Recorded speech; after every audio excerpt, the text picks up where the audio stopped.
في غابة بعيدة كان الأسد الملك يجتمع بالحيوانات كل صباح ليستمع إلى أخبار الغابة. وفي يوم من الأيام جاء الثعلب يركض وهو يصرخ.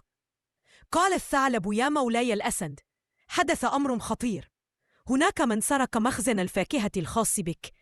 انزعج الأسد وقال: من هذا الجريء الذي تجرأ وسرق من ملك الغابة؟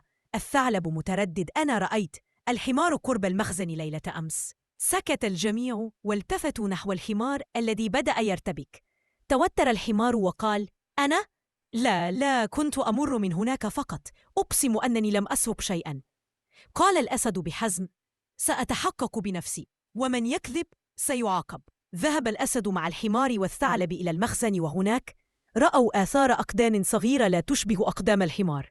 قال الأسد منزعج: هذه ليست آثارك يا حمار، بل آثار ثعلب. ارتبك الثعلب وبدأ يتلعثم. قال الثعلب بخوف: أنا كنت أمر فقط، أقسم أنني. وقبل أن يكمل سقطت من جيبه قطعة فاكهة من نفس النوع المسروق. غضب الأسد وقال: ها أنت ذا، خنت الأمانة وكذبت. نظر الثعلب للأرض بخجل: أنا آسف يا مولاي، كنت جائعا وخفت أن أقول الحقيقة. الحمار قال بهدوء: لو كنت صادقا من البداية لكنت تجنبت العقوبة. قال الأسد: صدقت يا حمار، من يقول الصدق لا يخاف، لكن الكذاب يخسر الثقة والاحترام. وفي نهاية القصة: أصدقائي الصغار، هل تعلمتم الدرس؟ الصدق ينجيك دائما حتى لو كنت خائفا.